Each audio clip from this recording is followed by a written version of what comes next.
All right, a very good afternoon to you and you're welcome to the program. It's Good Afternoon Ghana. We're bringing you all the news updates and the details of what's happening in and around the country. We'll take you through the chief executive, the municipal chief executive nominations that are going on around the country. We'll take you through the school feeding program and its updates. Remember that the president or the government abrogated all existing contracts to, employ some new ones. We'll see what's happening with that. Also, youth and their behavior, some irate youth and what's happening, tensions in Bole, Bamboi.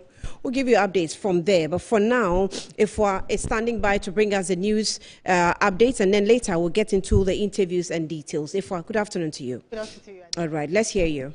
Now let's take a look at our headlines.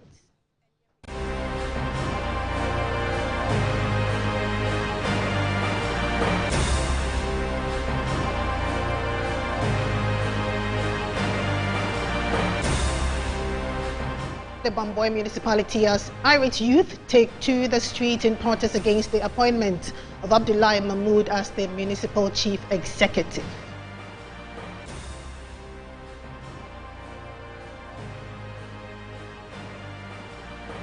Caterers under the Ghana school feeding program have announced plans to petition the Asante Henry 242 II in a bid to seek his intervention following the mass termination of their contracts. And we also take a look at the performance of the cedi, which has been named world's best performing currency in April, according to Bloomberg data. We have details coming up. Executive. The controversy surrounding Mahmoud's nomination brewing since April 24, sparking widespread discontent among the populace. The paramount chief of the Bole Traditional Council earlier expressed opposition to Mahmoud's appointment when the youth called on him on 24th April 2025. A pressure group, Arise Bole Youth, has also been vocal in demanding the revocation of his nomination, citing his lack of popularity among the people in an attempt to calm the situation. The Gonja Land Youth Association, a prominent youth group in the region, held a series of negotiations over the matter. Despite efforts by the Gonja Land Youth Association to mediate through a series of negotiations, no resolution has been reached, leading to today's protests. As the protests escalated, the streets of the municipal capital were filled with the acrid smell of burning tires and demonstrators calling for Mahmoud's immediate withdrawal. The situation remains volatile, with the future of Mahmoud's appointment hanging in the balance. AK-47, as you can see, an officer just loaded and ready to do anything. As you see, I think there's a tough.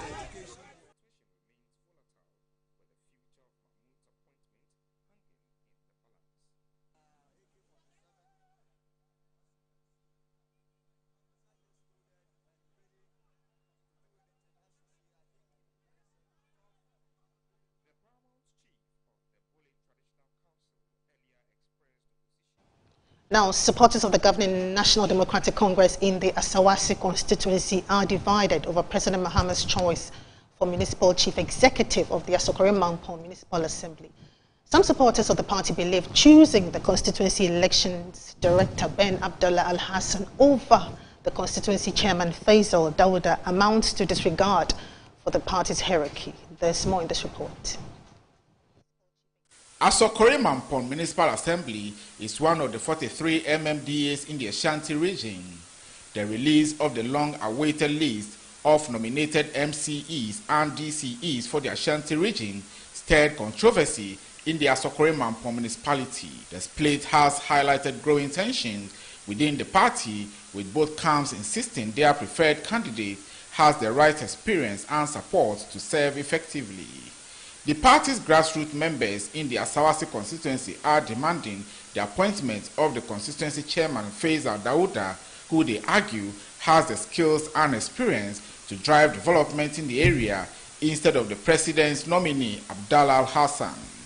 Addressing separate press conference on Wednesday, May 7, 2025, the Deputy Election Director of the Asawase constituency, Aminu Mohammed, on behalf of the Constituency Executive Council, expressed gratitude to the President John Dramani Mahama for nominating Ben Abdallah Al-Hassan for the position of Municipal Chief Executive of the Asokore Mampong Assembly.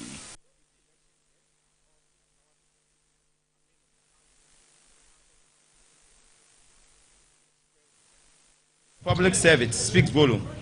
His appointment reflects the President's confidence in his ability to steer Asokore Mampong municipality toward greater heights. He called on all party members to join forces with the nominee to champion the agenda of the President and the party in the constituency. It as an opportunity to work collaboratively with Honorable Ben Abdallah Al-Hassan to bring about sustainable development, economic growth, and improved living standard for all residents of the municipality. We are confident that his leadership would embody the values of accountability, transparency, and inclusivity, which are critical to fulfilling the aspiration of our people. Meanwhile, some grassroots members of the party who support the bid of the constituency chairman Faiza Dauda expressed shock over the turn of events, urging President John Dramani Mahama to take their concerns seriously. The reason why we think is that because of the policies that he outlined, it is not going with the current youth. So the youth supported a candidate because we think he is also part of the party. And since he's showing his interest and he outlined his principles and we ensure that his principle is in line with the youth that are arising. That's why we supported him. But we have become the enemy of what? The MP. We campaigned for him during the 2024 election December. But why is he treating us this?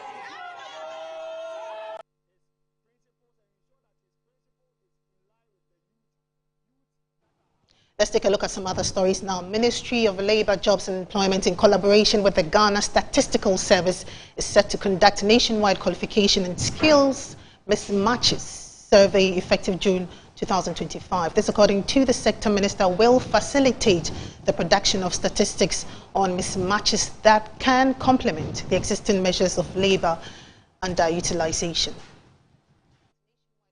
Many countries across the world have been striving to achieve economic growth through the enhancement and proper utilization of labor to boost productivity. Economies such as Ghana have the capacity to absorb low-skilled people, especially in the agricultural sector. However, rapid advancements in knowledge and technology are displacing low-skilled jobs, necessitating an evolution in skills and qualifications. The challenge is compounded by perceived shortage of critical skills and mismatch between qualification skills and labor market needs. The Ministry of Labour, Jobs and Employment recognizes the critical need for comprehensive data to address these mismatches. The Qualification and Skills Mismatches Survey will be Ghana's first nationally representative survey to measure the gaps across formal and informal employment sectors and ultimately enhance productivity. Launched this survey in a sense that there has been a conversation ongoing that the skills that be needed by our industries is not what our graduates possessed. This conversation is something that has been ongoing for a long while. But all of while, there hasn't been any data or scientifically proven. So as a ministry, we thought it as wise to dive into it to find out indeed whether the skills that is being produced by our industry, our training institutions, is not actually what the industries demand. What do you hope to do with the findings? The finding, what we want to do is to collaborate with the Ghana Education Service to work on our curriculum that will suit the needs of our industries. Minister of Labour, Jobs and Employment, Dr. Abdul Rashid Hassan Pelpo, during a stakeholder engagement, noted that the absence of reliable data can hinder proper placement and utilization of employees in both the formal and informal sectors. In this country, we want to have a reset, both in our thinking and in our actions, in our economic policy decisions, and in our individual commitment to jobs where they are found.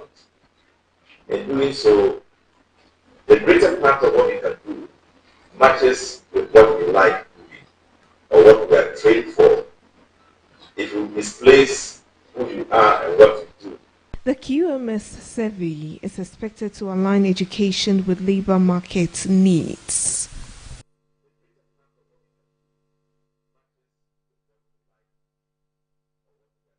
The Minister for the Interior, Muntaka Mohammed Mubarak, has officially commissioned the Boteman police station in Accra, describing it as a symbol of the community's unwavering commitment to security, law and order.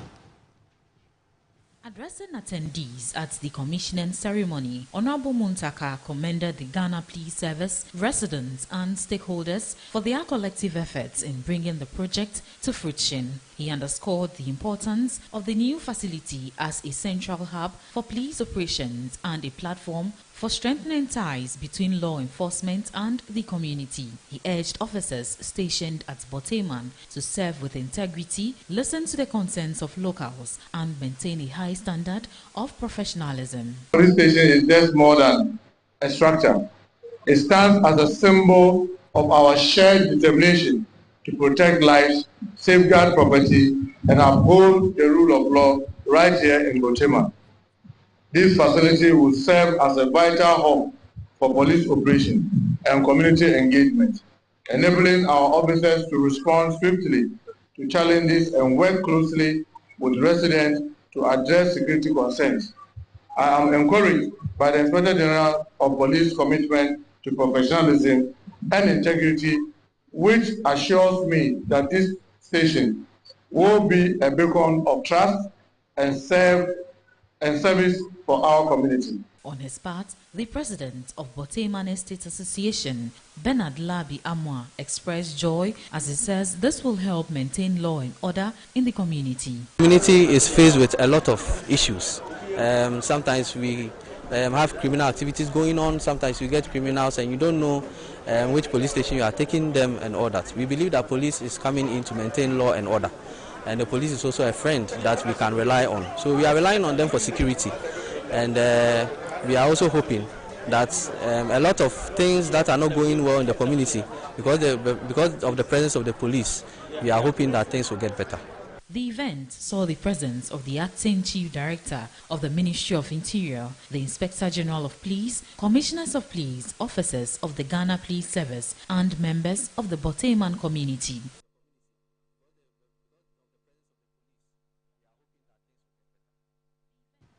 Now, the Chief Executive Officer of the Driver Vehicle License Authority announced that the authority will begin operating a 3-shift system as part of the 24-hour economy aimed at expanding access to services, boosting productivity, and creating employment opportunities across the country.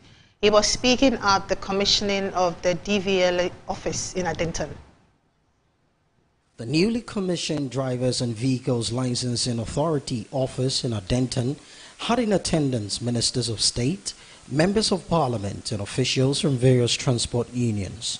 The event marks a major step in the government's plan to roll out the 24-hour economy initiative, a flagship policy championed by President John Dramani Mahama. According to the Chief Executive Officer of DVLA, Julius Nikwe Korte, this move aligns with the President's vision to modernize public service delivery and support economic growth. Policy has come to stay.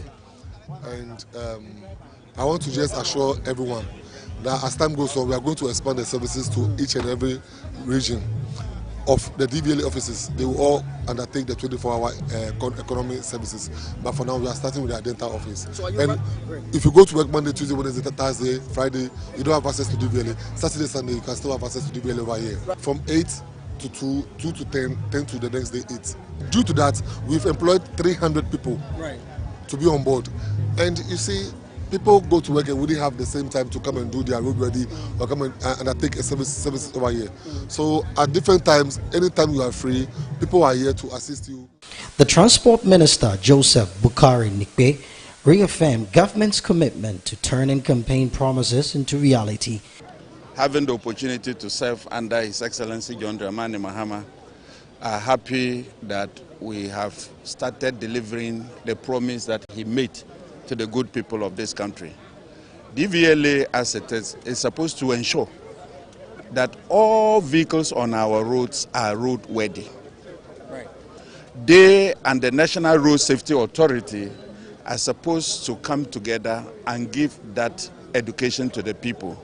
The Member of Parliament for the Adentan constituency, Mohammed Adamu Ramadan, praised the initiative, stating that it will bring direct employment to his constituents. Once there's something going on here, it can't operate here without we getting some of our people in here. So, of course, there are some Adenta people who are working here, but it's not entirely people who live in Adenta who are working here. But, of course, the Chief Executive has been magnanimous. He's given us a number of people to work in here. So everybody would see whether it's a Sharid or not. I mean, time will tell. The commissioning of the Adentan DVLA office, with its commitment to round-the-clock operations, is expected to serve as a model for other state agencies preparing to adopt the 24-hour economy structure.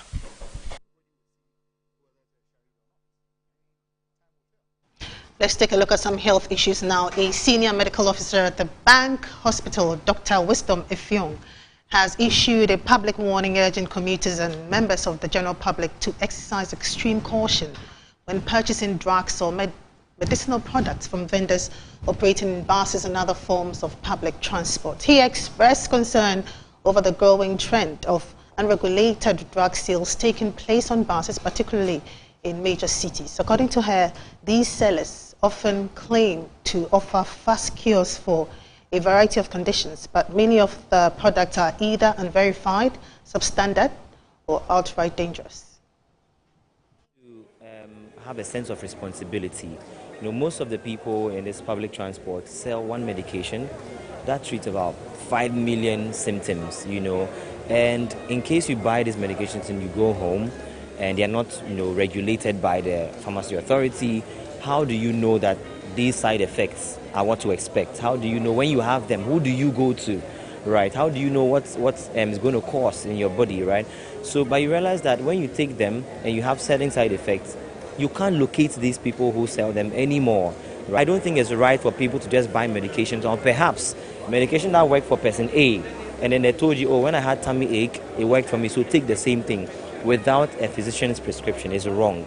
So people should always ensure that, you know, they get medications prescribed by a healthcare provider who you can hold accountable in case you have, you know, side effect or adverse effect that you did not plan for. And they could also know what to do to reverse that. These, the herbal medications are regulated, and however, not all of them. You can attest to the fact that there are some that are sold in trotros and without even a label. And the patients now, or the masses, are now depending on the convincing power of the person selling. You see, so we have to ensure that we scrutinize these people, scrutinize the medications they sell, ensure that they are registered and they've been regulated, seen by the regulator, right? Because, I mean, of course, we are trying to educate patients, but not everyone will get to hear what you are saying. That's why we want to go through social media platforms, WhatsApp, Facebook, Instagram, LinkedIn, ensure that people, even our forefathers, our mothers, our fathers, are aware that don't just buy medications, you know, that you see by the roadside. Ensure that this has been regulated. And how do we know? Is there a labeling on it? Is there a bar chart that you can scan and find out if it's registered in Ghana or not?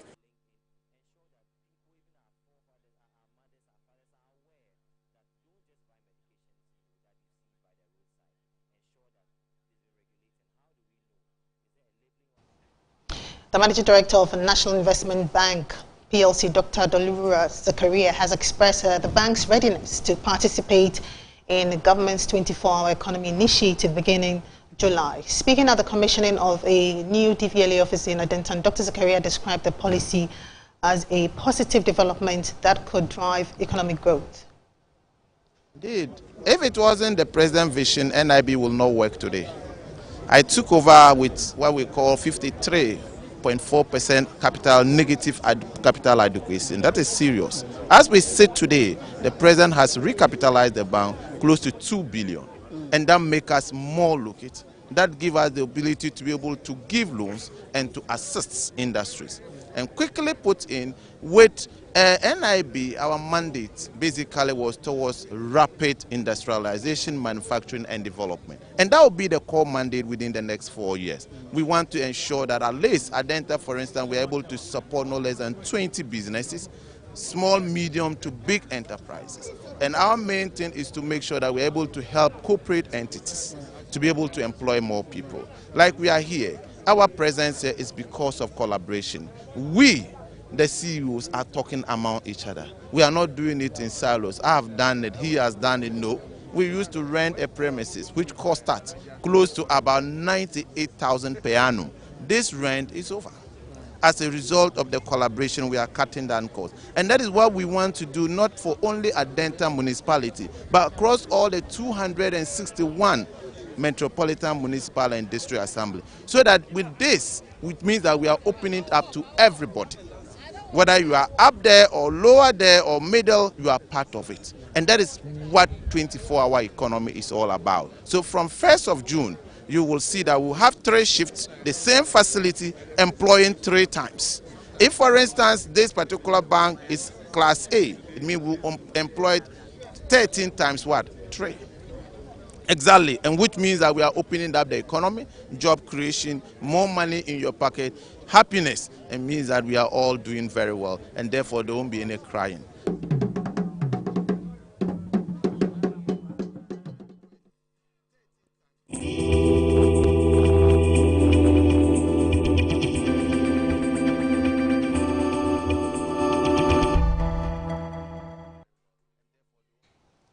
In our hashtag TidyGA segments today, we take a look at the waste collection business in Ghana and its impact on sanitation. We engaged the Secretary of the Tricycle Users Association in the Central Region, Daniel Frimpong, who shared with us 5 years of his life in the waste collection business. He wants to become like the founder of Zoom Lion Ghana Limited, Dr. Joseph Sian-Japong. Considered an undignified job, not many are inspired to venture into the waste collection business. However, it is the executive chairman of the Jospong Group of Companies and founder of waste management company Zoom Lion Ghana Limited, Dr. Joseph Sian-Japong, who once said waste is a misplaced resource. Today, Zoom Lion Ghana Limited is considered one of the biggest waste management companies in all of Africa. It is particularly this story that inspired Daniel Frimpong to venture into the waste collection business. Although a university graduate with an engineering background, Daniel struggled to land a job after school. I went to Accra Bole. I studied computer science. And I even majored in mobile app. And after that, by then, the IT has not really expanded its capacity. So you go to a place, oh, they will call you. We have submitted numerous of CVs to I've written about 200, almost 200 applications to different companies. We'll get back to you, we'll get back to you. Some will even tell you that they can't pay you.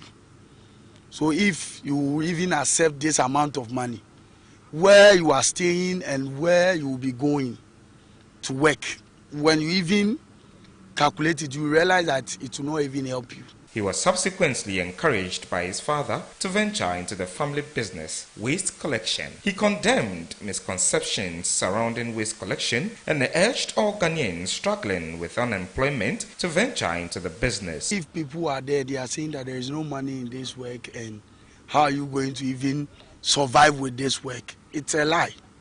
It's a lie. So I even want to get the opportunity to even speak to the youth out there that you are looking for work. Whilst there is work around you, there is Bole around you.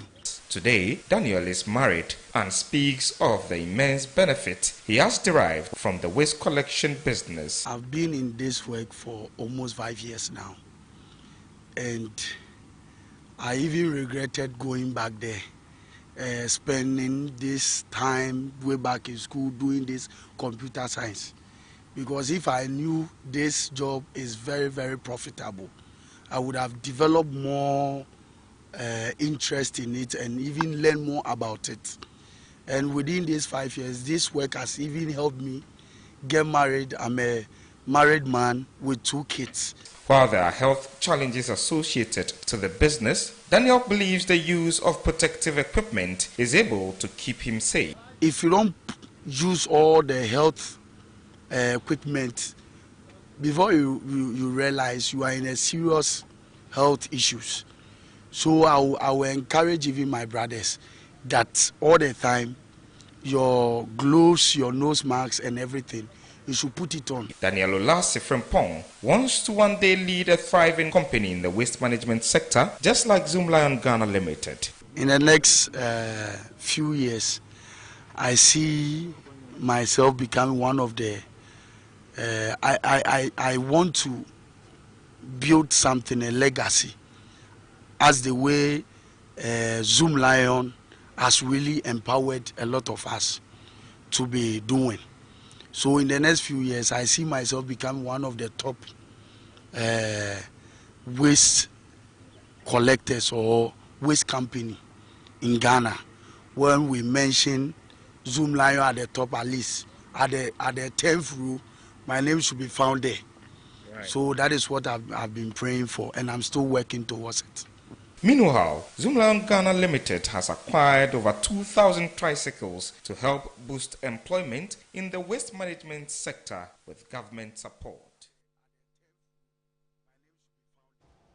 Benefits in waste collection business, Daniel Frimpong's story. And that's how we end the news. My name is Ifwa Ando. Annie Ampofo takes over. Ifwa, it's interesting how, Zoomlion has become a benchmark. I think it's a good thing.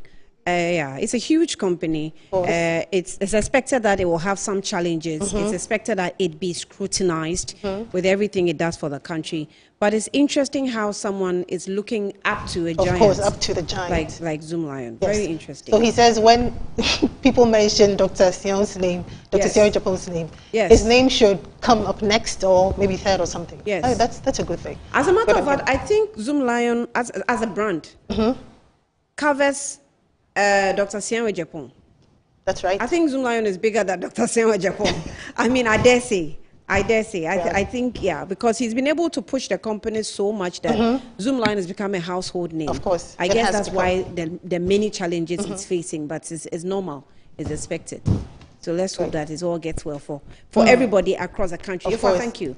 You're welcome. For the updates. All right. So let's get into the details of the news items as well, as we will get into definitely the 120 social contract that was given by the NDC, or it was a benchmark that the NDC actually set for itself. And we've been marking the social contract throughout the week.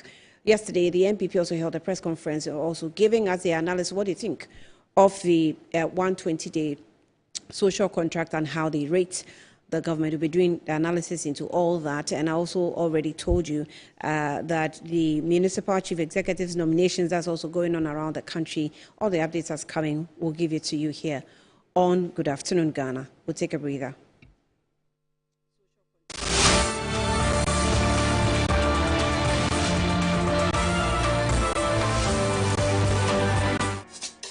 Whether you're a wholesaler, retailer, or consumer, MNC Logistics and Trading is your trusted partner in minerals and food commodities trading. Experience the difference with MNC Logistics and Trading for your commodities trading. We operate a well-equipped laboratory that smelts and assays gold to ensure transparent, credible, and reliable minerals transactions. Our general food commodity market deals with imports and exports of food products such as rice, sugar, and grains. We pride ourselves on delivering products that meet the highest standards of quality and taste. With our expertise in international trading and logistics, we bridge customers far and wide. Locate us at number 4 Neosai Interfo Avenue, East Legon, Accra. Call us on 030-299-8246 or visit our website www.mnclogisticsandtrading.com. MNC Logistics and Trading, hub of confidence.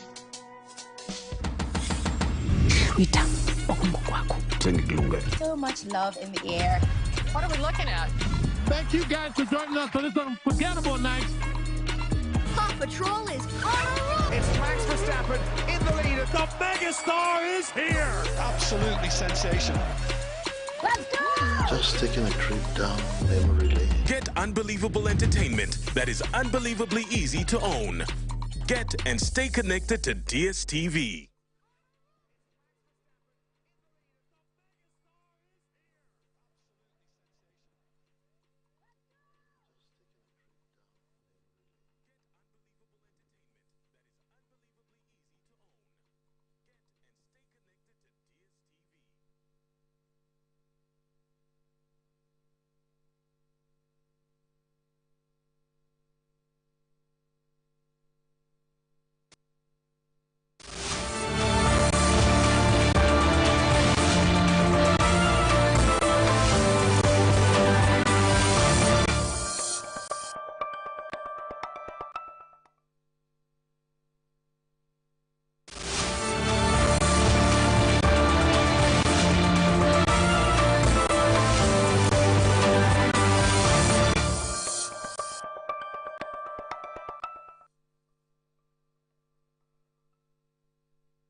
All right, apologies for the long break, but let's get into the issues and give you updates of the municipal chief executives that are being nominated across the country. And if you've been following Metro News, you realize that we've been giving you back-to-back the updates of these developments or the work being done by the government.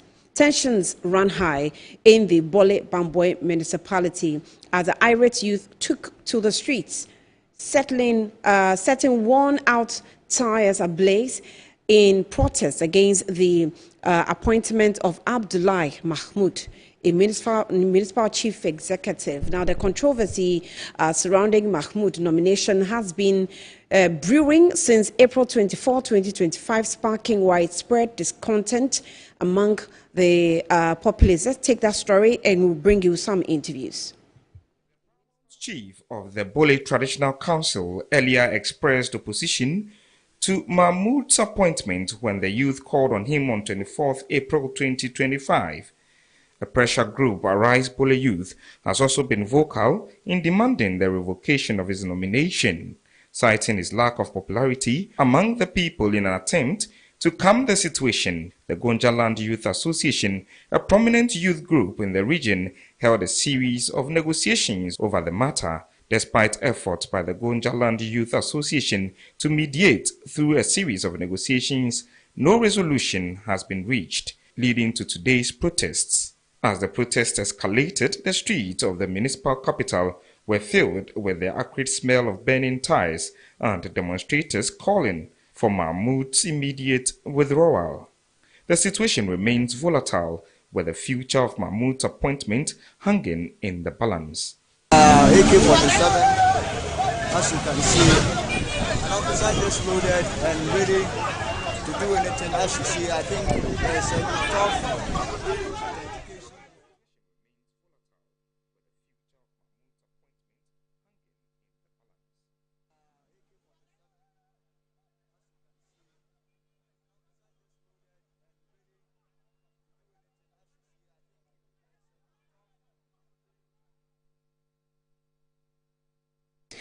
You're welcome back now. Adams Abdullah is a PRO for Arise Bole Youth, a youth group in Bole, and he joins me more on this update. Adams, thank you for your time. You're welcome to Good Afternoon, Ghana. Thank you very much, madam. Hello, Adams. If you can speak up, kindly speak up. I'm struggling to hear you. Yeah, thank you very much for great again to your station. Right. Yes. First of all, just let me know, give me a picture of what's happening on the Bole streets. What exactly is going on now as we speak? Currently, as we speak, the situation is under control. The police is able to maintain law and order. And then I think business is going on normal as we speak. Okay, business is going on normal. That's interesting and that's good to note. But what ignited the whole,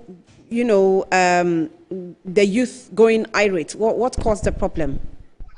All right, thank you very much. And the president for the past 1 month has issued his constitutional order by nominating a MEC for Bole Bamboi, which is the person of Mr. Mahmoud Abdullah. I think upon being nominated by the president, the community rejected this nominee.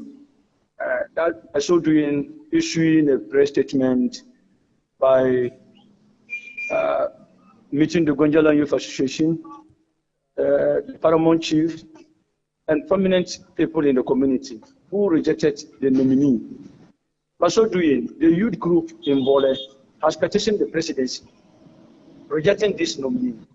I think on the 7th of this month was the day set aside to either reject or confirm the nominee. But because the community protests and agitated on his nomination, I think it was pulled back, and then we issued a statement also calling off our demonstration. I think 3 days ago, they brought another letter that suggests that Monday will be another confirmation date for Mahmoud Abdullah. What was the reason the youth rejected the nominee? The nominee on 26 September 2024 has made some statements on social media, which happens to be comments that cannot unite the community as a leader. We don't see to him to be somebody that can unite the Bole district. He has made comments that is an insult to the paramountcy in Bole and that of Gonjaland. The comment was an insult to the paramountcy and Gonjaland. Yes. So, in Bole district, we have about 6 minor tribes that are living in Bole district, which happens to have, we have more traditional area and that of the Gonjaland Bole traditional area. So, with his comment on 26 September 2024, he's making a comment, a categorical stating that the paramount chief of Mo, is in the same line with the paramount chief, the overlord of Gonjaland.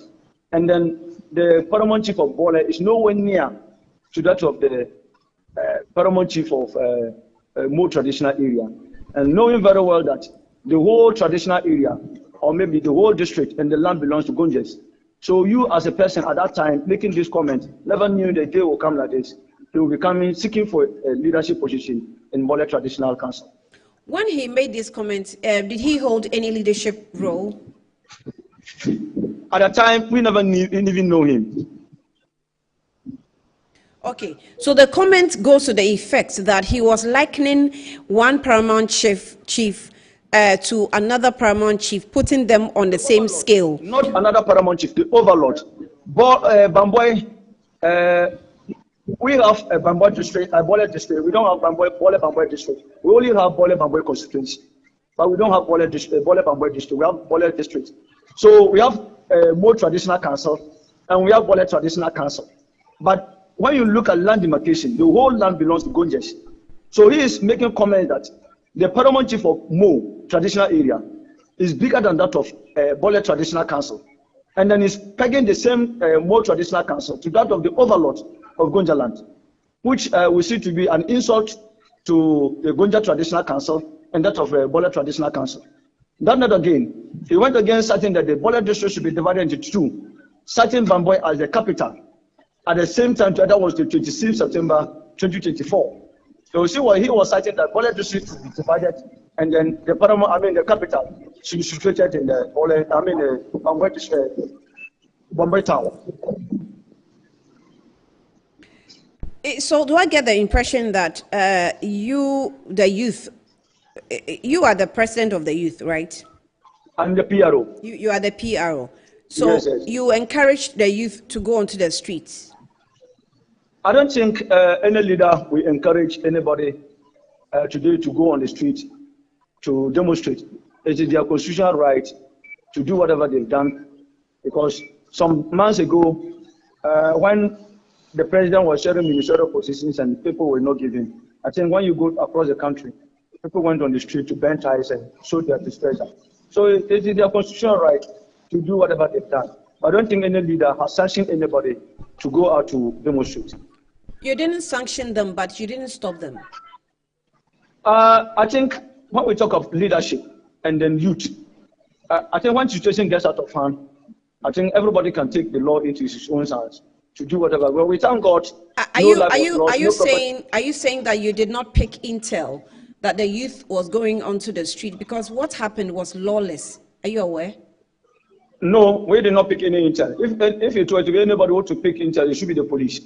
So at what point did you realize that your youth was on the streets and went to intervene? Yeah, but then I was returning from my website to town that I confronted the situation where stairs were burning on the streets, and then watched the police was there looking. So if you are talking about intel, I think the police had the intelligence on the ground, so they should know the situation more than we, the executives, do. So you say that it is in the constitutional right of every person to demonstrate. I agree with you on that score. I do not agree with you that when you want to demonstrate, you pack used and wasted tires in the middle of the streets and burn them to the detriment of everybody and the health detriment of everyone around. Yes, this is not demonstration. We know how the laws works, and the youth of Bole is law-abiding. I think some weeks ago, we confronted the police that we want to do a demonstration, which was supposed to be on the 6th and the 7th. But upon deliberations with leadership of the Gonjala Youth Association, Council of State, and that of the Paramount Chief of Bole Traditional Area, I think we pulled off the demonstration, which they also pushed the confirmation safely. But to our notice, I think they issued a new date, which is supposed to be on Monday, that they're going to do another confirmation, which whether by rejecting him or confirming him, and that is what led to the protest. You are a youth leader, right?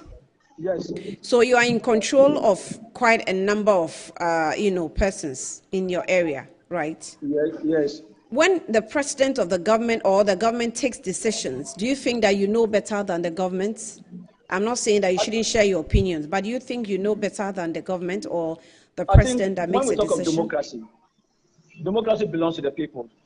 The will of the people must speak, and the will of the people must always be considered. So if we are talking about democracy and he has the executive power today by appointing anybody, I think the person is not coming to rule he's the person who made the appointment, but he's coming to rule the community that he has made the appointment to.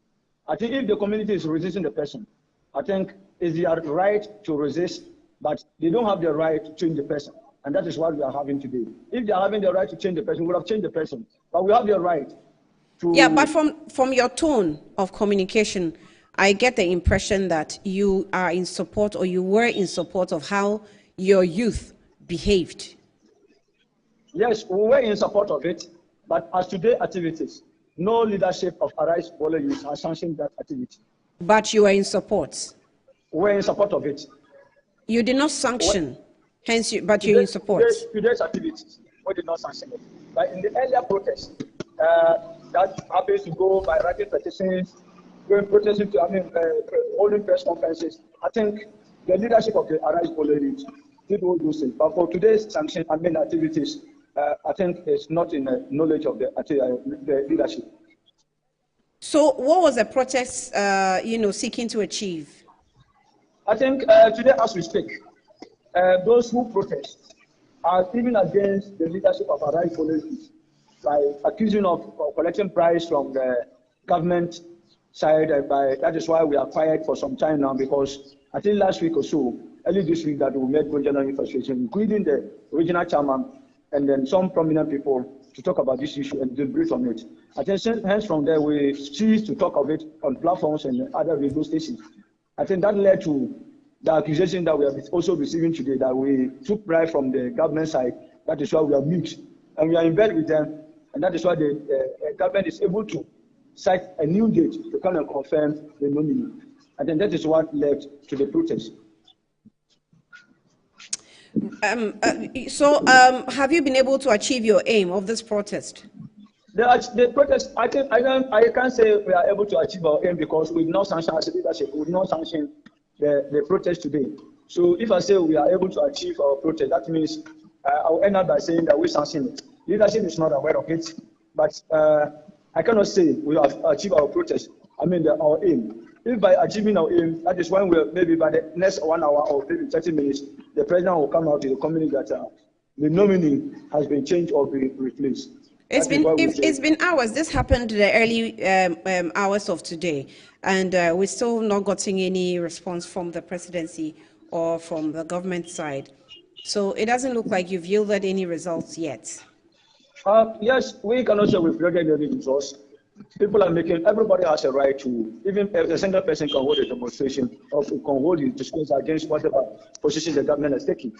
I think it is their interest for whatever they've done. But like I said, leadership is not in support of what they've done today, but we cannot say they are not our members. All right. So, let me ask, if the police had decided, to arrest and detain your members who did this, how would you have felt about it? That would be a breach of constitution.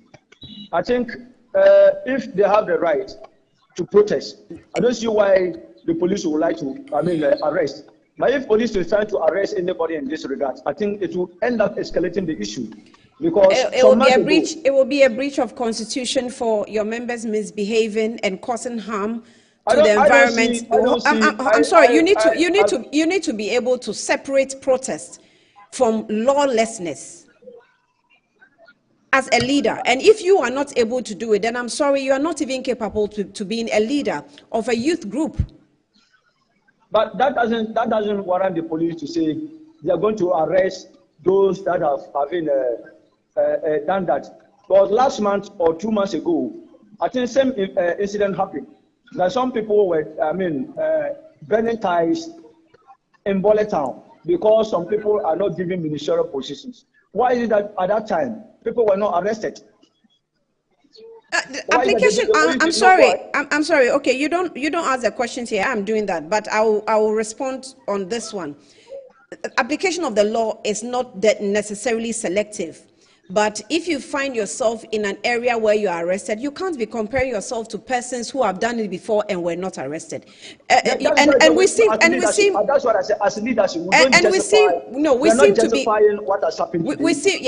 to be getting used to the lawless activity. So if it's happened 2-3 times and you don't see the police move, and it happens again and they move, you can't question the action of the police. And that is why I said, we don't justify what happens today as leaders. We are not in support of what happened today, but that doesn't mean we are trying to all solve the problem, and we are all on the ground to solve the problem. That doesn't mean that what I've done today, we as leaders are in support of that. We are against it because we've not sanctioned it. And if we are to sanction it, we will notify the police as law-abiding citizens. And we are always in contact with the police in certain deliberations. So there's no way leadership will support what has happened today. But irrespective of that, if we are to go by, the police is to go by maybe going around picking people that they decided at the protest and arresting them, I think it will end up escalating the situation. Okay, but why are you not in support of the burning of the ties and the lawlessness? Why are you not in support of that?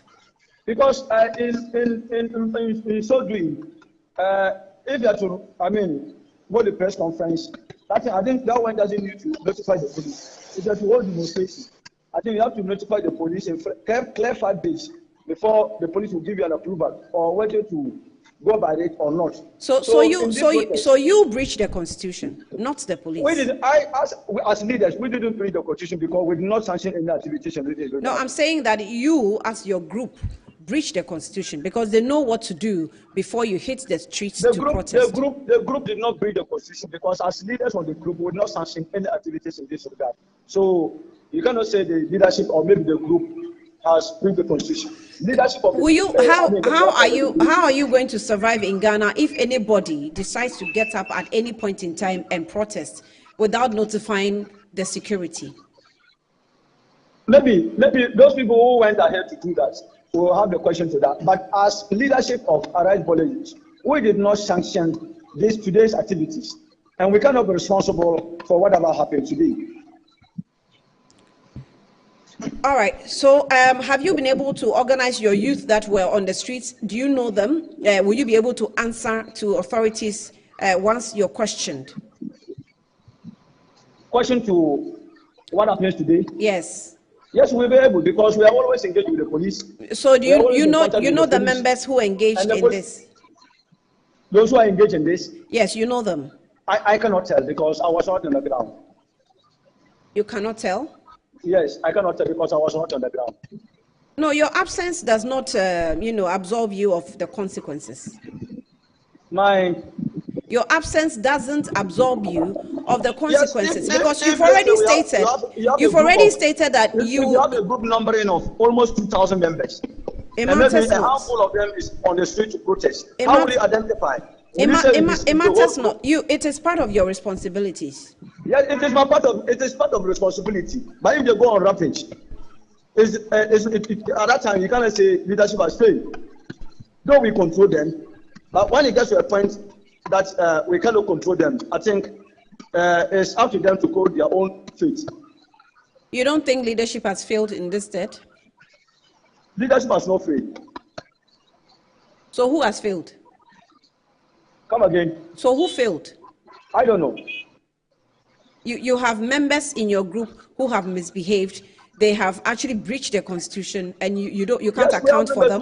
Who are in our group that has behaved?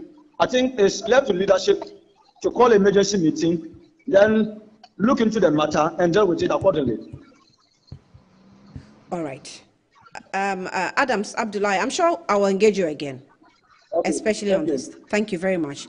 And Adams Abdullahi is a PRO for Arise Bole Youth, members who were on the streets earlier today protesting against the MC that was appointed by His Excellency the President or the government would say, because the government is still putting people together and the governance goes all the way to the local assembly or to the local government, and so persons who also have to be put in charge of this local government. Now, so I will give you that story again, and we'll get to the NDC executives and speak with them. But let's have that story of the tensions that actually ran high in the Bole Bamboi municipality as the irate youth took to the streets, setting worn-out ties ablaze in protest against the appointment of Abdullahi Mahmoud as municipal chief executive. The paramount chief of the Bole Traditional Council earlier expressed opposition to Mahmoud's appointment when the youth called on him on 24th April 2025. A pressure group, Arise Bole Youth, has also been vocal in demanding the revocation of his nomination, citing his lack of popularity among the people in an attempt to calm the situation. The Gonja Land Youth Association, a prominent youth group in the region, held a series of negotiations over the matter. Despite efforts by the Gonja Land Youth Association to mediate through a series of negotiations, no resolution has been reached, leading to today's protests. As the protests escalated, the streets of the municipal capital were filled with the acrid smell of burning tires and demonstrators calling for Mahmoud's immediate withdrawal. The situation remains volatile, with the future of Mahmoud's appointment hanging in the balance. AK-47, as you can see, an officer just loaded and ready to do anything. As you see, I think. All right, you're welcome back, and that's a brief of the story Metro TV put together. But let's go on to the phone lines and also engage the Deputy Director of Elections, Rashid Tanko Computer, to tell us a bit more about, what's happening with the youth. Rashid, thank you so much for your time. You're welcome to Good Afternoon, Ghana. Annie, let me say good afternoon to you and your cherished viewers. So, Rashid, firstly, let me tackle from this angle where we have a number of times mentioned to you that the executive of the party, most of whom have been appointed, and so we feel there's going to be a gap in terms of managing party responsibilities and developments coming from the government. Can you address that issue first, and then let's go on, because we know that the youth organizers is appointed, the deputy youth organizer is appointed, the national communications officer has been appointed, deputy has been appointed. We can talk about, organizer, I'm not so sure, but the rest, especially when it comes to the youth and in terms of communication, is there a gap where the party is facing challenges? Annie, there's no gap. There's no gap at all. I can assure you, all these officers you have mentioned are still functioning in their respective offices that they were elected or appointed to under the constitution of the party. They are still functioning effectively. There's a thin line between government and then the party when we are in power. And that is what is playing out. This one there, I can assure you, everybody is opposed and they are working effectively when it is within their jurisdiction. If you look at the youth wing, Pablo and then his deputies, they are still doing the job and they are handling the youth front. Although they are in government, they still handle issues concerning their party structures under the youth. And so we don't have any difficulty. Communication is functioning effectively. If you look at the National Communication Bureau, all officers who were mandated to communicate for the party are still doing so. We still come on TV, we come on radio, we defend the party policies and explain issues to the general public. There's no gap at all, I can assure you. There's no gap. Okay, you use the word effectively. Maybe I will agree with you that these persons are still working, yes, because there's a thin line between the government and the party's activities now. But I don't know if it's that effective, because I think as a media house, we've been recording and reporting on many youth, NDC youth, that seem to be going irate, demonstrating, protesting, destroying properties in various, there's one we recorded in Ashaman, there's one we reported in Ho Central, Ahafua North South, and you hear NDC youth here, NDC youth there. Is the party concerned about the picture it is putting across? Very well, and yes, the party is seriously concerned about that. I will take this opportunity to appeal to them. I always tell them, it's early days yet. The government is still very young. Government is being put together as we speak now. We're still structuring. You can see that quite recent boards of various agencies are now being inaugurated and put together. So the government is still being formed.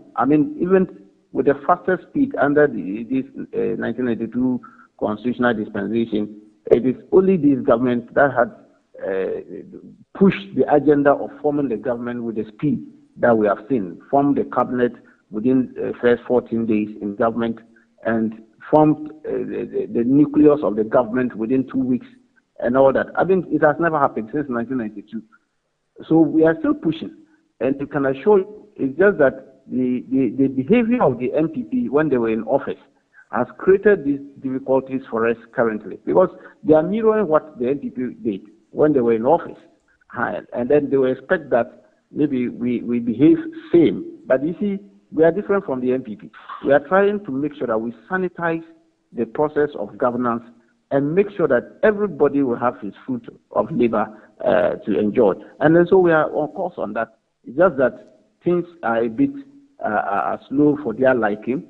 But I can assure you, His Excellency John Dramani Mahama and his government are on top of issues. Things are going to go well for them, and that's why we appeal to them to be patient with the process. They should be a bit patient with the process. For instance, our brothers in Bole, I'm appealing to them. I mean, they should be patient with us. They should reason with the president's decision for nominating one of them. In fact, the gentleman so nominated is one of them. He's from the same community. We are appealing to them. I mean, they are party people. They are our supporters. They are brothers and sisters.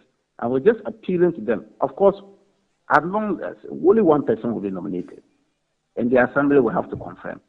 And so when it falls on somebody, the only thing is for us to support the person, to move the development agenda of the area. I mean, so we are appealing to them. That one there. They are party people. But Rashid, you see, you remember that at some point, His Excellency President Mahama cautioned, and this was in about, I think, December 2024. He cautioned and he called on the NDC youth, to be circumspect in demonstrating or protesting against any decision of the party. If His Excellency has actually mentioned that, and the youth is still being disregarding this caution and advice coming in from the top leadership of the party, then something is, actually not right. And I think so far within the year, we've recorded not less than 6. Today, we're dealing with Bole youth who are burning, tires on the street because of one decision or the other by the government. So something is not going rightly as far as the advice coming in from the leadership of the party is concerned. Maybe there's something else you are not doing, no? Annie, yes, I can agree with you to some extent. But you see, we are still talking and engaging the leadership. We are talking and engaging them. I mean, this one, from the topmost gentleman of this country, His Excellency John Dramani Mahama, appealing to them. I think they should take cue from there. And that is why I'm saying that definitely we cannot appoint more than one person as a DC for the area. And so when a decision is made like that, because the decision so made was not done capriciously. I mean, it went through a whole lot of process before the decision was arrived. And so we'll continue to appeal to them. I mean, we are all human beings and we understand the situation. The pain, some will not take it lightly. I was supposed to be a DC, I'm not given to another person. I have my support base, and my support base think that if I was there, maybe it would have been nice for them. Then they start agitating. We are all human beings. We do understand this. But sometimes we also must respect decision of leadership. Respect this decision, because the party leadership in the constituency and then leadership of the party in the region are all part and part of these processes that we are doing. Yes, and then when the president is taking a decision, he sits up there, the intelligence that he's sitting on. Some of us don't have it. We don't know it. The intelligence he has, we don't have it. Although I'm even at the national level, and other thing, when he's making his decision, certain intelligence he has, even at the party national level, we might not have it. Unless our big boss, the national chairman and general secretary, get close to him, then he will show them the intelligence, the reason why he has made certain appointment on this. And then they will revert back to us and let us know, oh, this was the reason why so and so was appointed. And then we all fall in line and say, oh, we didn't know this. But he is the big man. He has all the security apparatus behind him. They brief him daily, 24/7. And so if he's making an appointment, he's based on the briefing he gets from the ground and all that, the intelligence circle. Because these are high offices, you have to put people in there. So when the president makes an appointment, you have to take your time and reason and find out what is the brain behind this. If you don't have it, then just jump to the media or the street. These are the difficulties we are going to have. And then so we are appealing to them. And they are party people, they are our brothers and sisters. We all want the betterment of the communities. That's why they voted us into power, to make sure that we bring development into this. He is just going to be the driver. There are other people who are going to support the driver to drive the development needs of the area.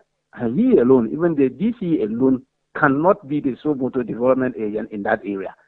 A lot of them will need the support of all of them to support, so that the development that they are looking for comes to fruition. There are a lot of opportunities abound, and these are the things we are appealing to them to avail themselves to those of us.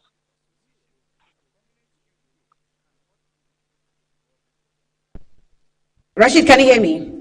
I can hear you. Okay, so we're engaging you because of your responsibility as Director of Elections, and your work obviously doesn't end right once the election ends.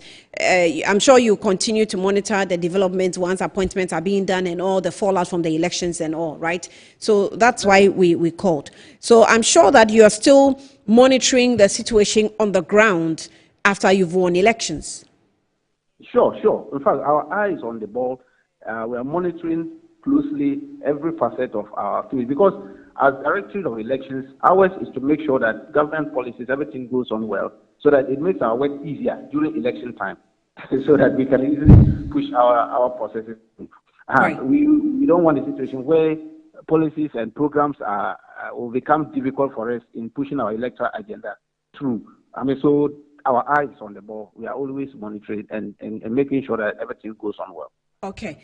Rashid, thank you. We'll engage you again, but for now, let's leave it here. Thank you for your time. I will engage you on another issue, so just stand by. I'm sure the producers will deal with you.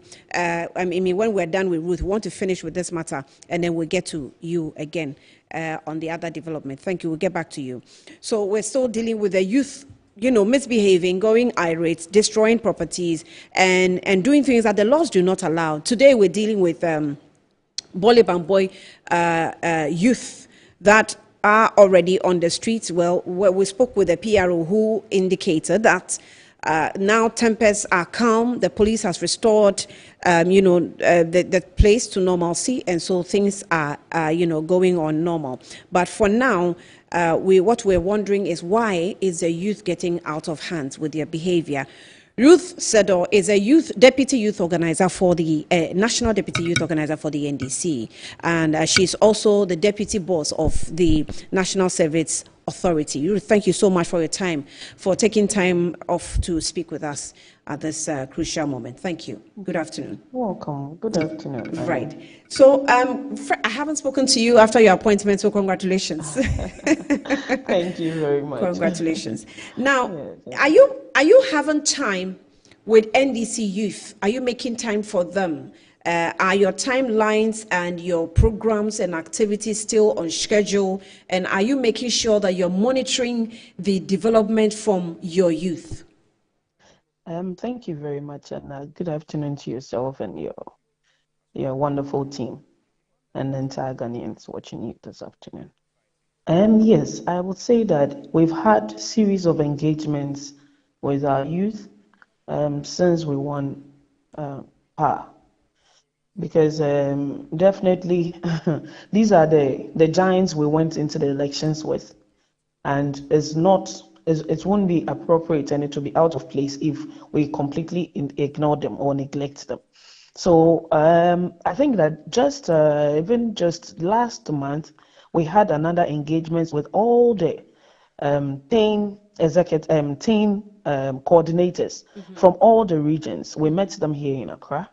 We've met all the regional youth organizers in Accra here. We've met all the constituency youth organizers in the various regions within this short period of time. So I can say emphatically that we are in touch with them. And how effective is being in touch with them? When I was speaking with Rashid, he indicated that even those national executives who have been appointed by the government are still effectively working in their capacity as party officials. So how effective is it in terms of the youth? Because we are a little getting disturbed with the one after the other protests that we're recording across the country, it's not as though they are doing it responsibly. They are doing it in a very irresponsible manner. You see, there's a certain tone that has been set over the period. People have certain expectations, and sometimes I don't want to blame them too much because we've been in this country where people have engaged in all sorts of, activities which were criminal and did not inure to the benefit of the country as a whole. And so people are generally in that kind of mood. They feel that they need to unleash that mood so that they move on to the next thing. But because we curtailed them at the very beginning, it's not everybody who will want to comply the way they are supposed to. And I think that there's also an issue of maybe information barrier to a certain extent. Because the truth is that we went around this country and give promises to people, which we are fulfilling.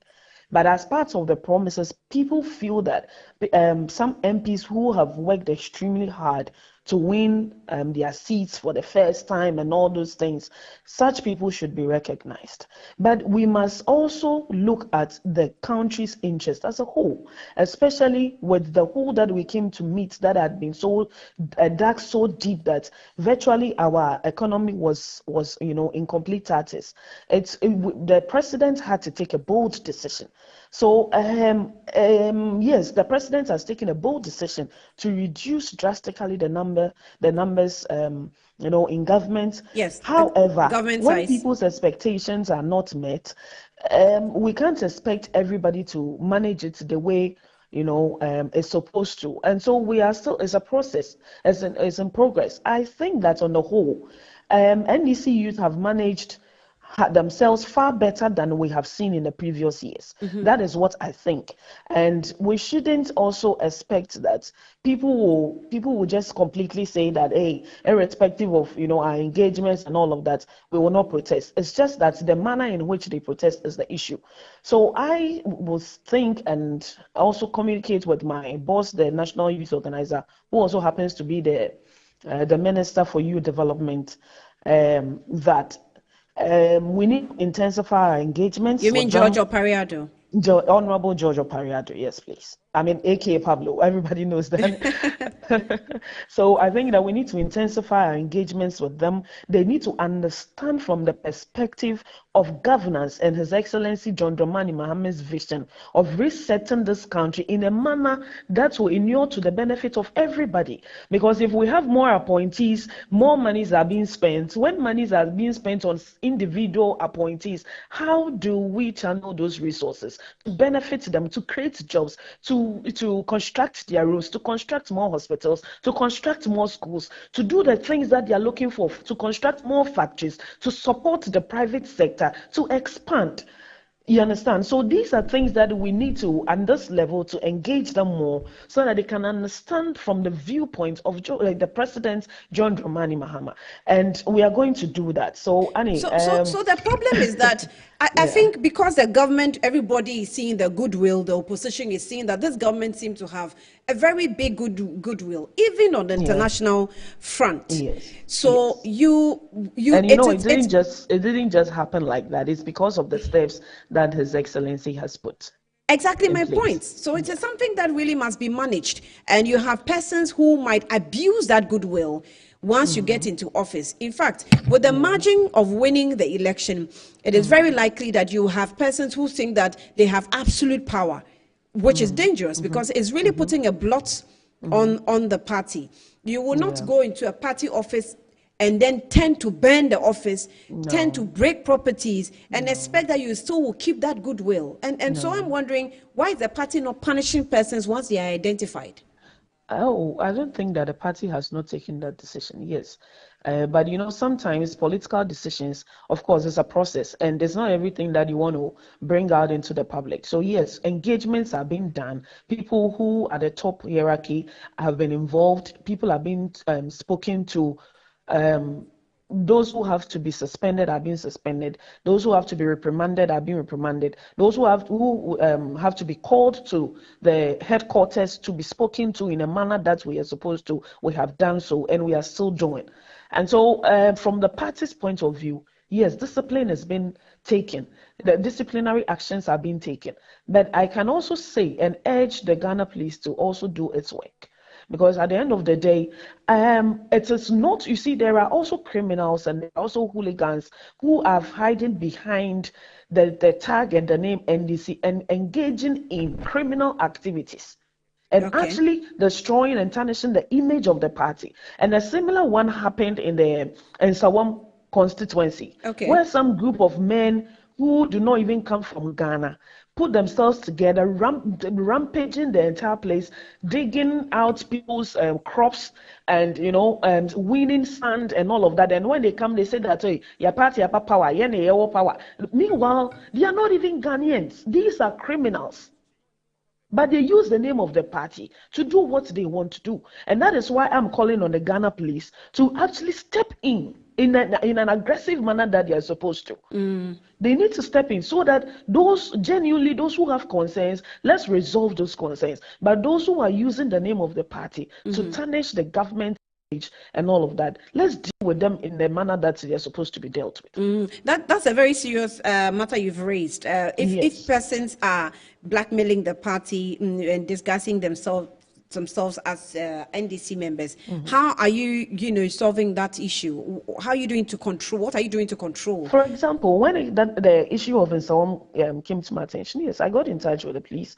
I spoke with the police. I spoke to the national security and all of them, so that they step in. And fortunately, I would say that to a large extent, the peace has been restored once again.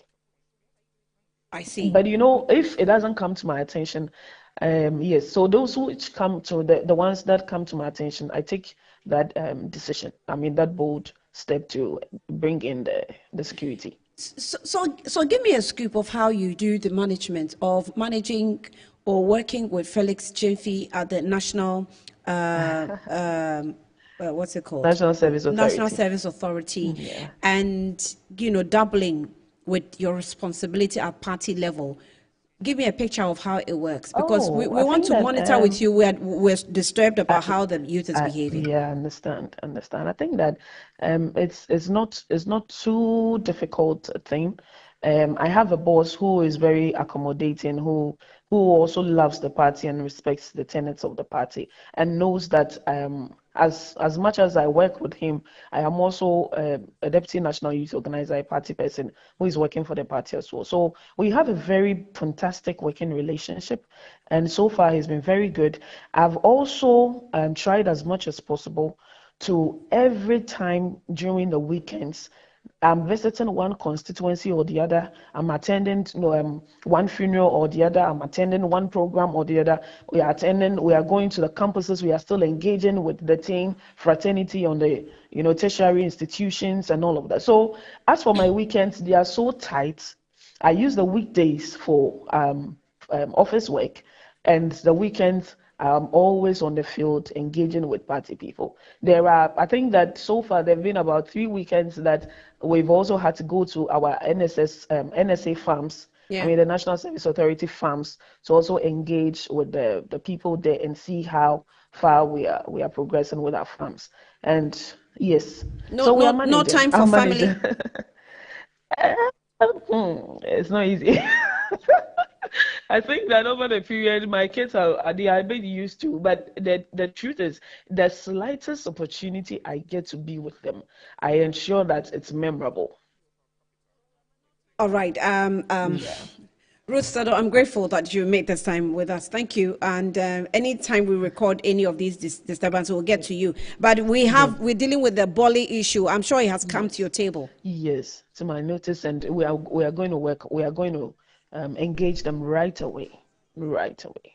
Okay, we'll take your word for it, and we'll be monitoring with you. Thank you so much for your time. Sure. Thank you Ruth so much. Sado is the deputy youth organizer, the national deputy youth organizer for the NDC, and also the deputy boss for NSA, that's the National Service Authority. But the Electoral Commission is also set to announce a date for the Ablekuma North Collation. You know, it has lasted for some months now after the elections. Now, the Ghana Police Service and other security services have assured the support and presence to ensure peace and security during the exercise.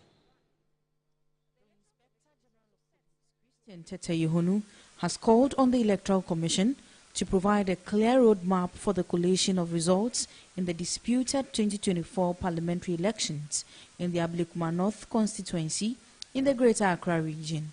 Speaking at a meeting with the National Election Security Task Force, the Inspector General of Police said the request aims to improve coordination between security agencies and electoral officials, while also preventing confusion and conflict during the crucial collation phase. We as security agencies are not arbiters of election results. That responsibility lies solely with the Electoral Commission. We have to secure the environment within which the truth is determined, not to decide the outcome of ourselves. On our part, the National Election Security Task Force will deploy personnel firmly, yet with restraint. Our presence will be visible but not provocative. We will act swiftly but not recklessly. We will remain neutral, both in appearance and in action.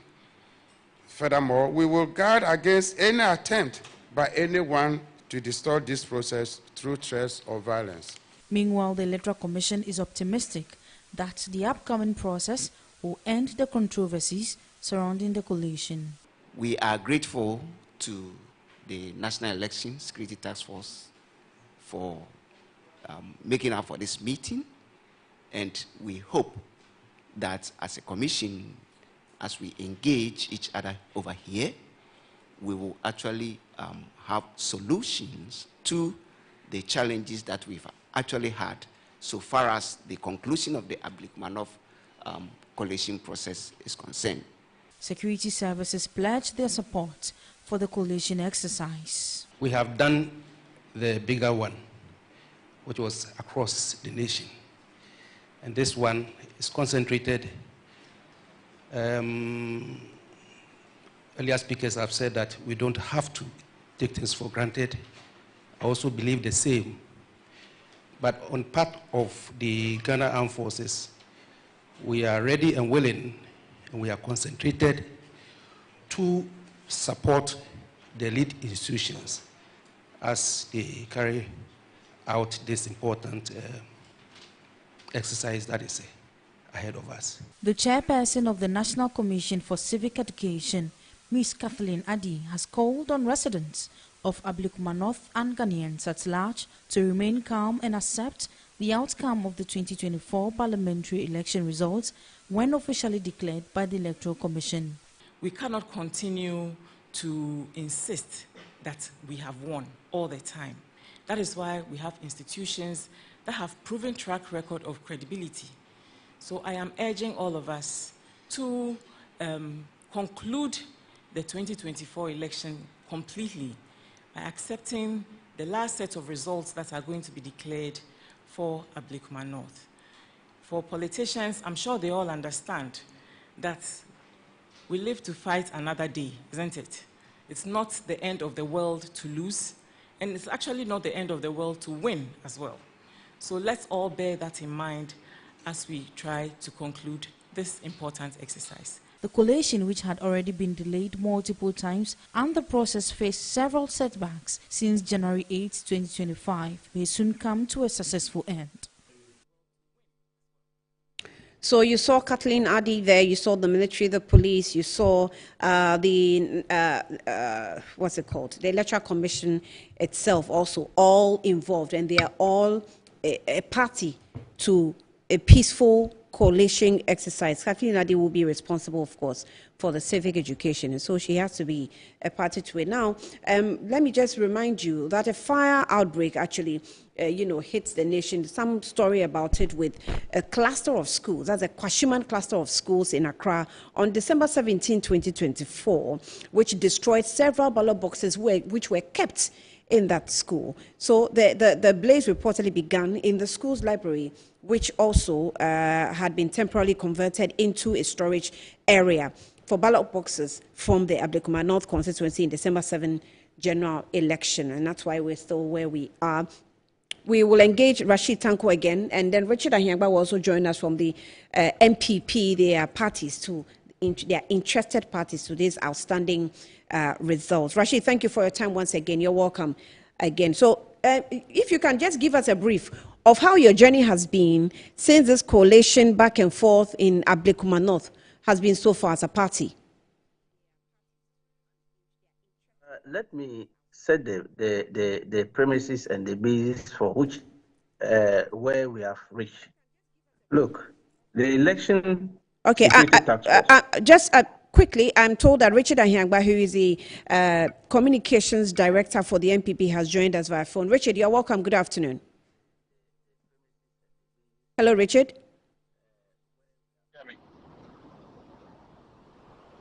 Okay. Yeah, Annie, can you hear me? Yes, I can hear you now. I can hear you now. So you're welcome. Hold on there. Rashid is on the other line, so let's listen to Rashid and I'll get to you. Rashid, let's hear you. The issue of this Ablekuma North, the security task force, the election security task force, should have met both the NDC, MPP, plus the Electoral Commission, not the Electoral Commission alone. I don't even know why they even brought in the NCC woman. Why were they during the 2024 election? If they had done their work very well, we'll be where we are. I'm only hearing of her for the first time. That's water under the bridge. Well, that one, so we'll leave that one aside. But I'm saying that they should have met us, because the problem of this Ablekuma North is created by the Electoral Commission themselves. And we met with the Electoral Commission on the issue of Ablekuma North.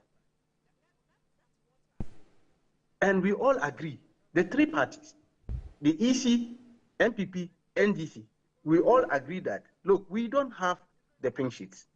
In fact, the pink sheets come in two forms. The original one, and then the carbon copies. Political parties are given the carbon copies after the results are declared and the necessary forms are filled.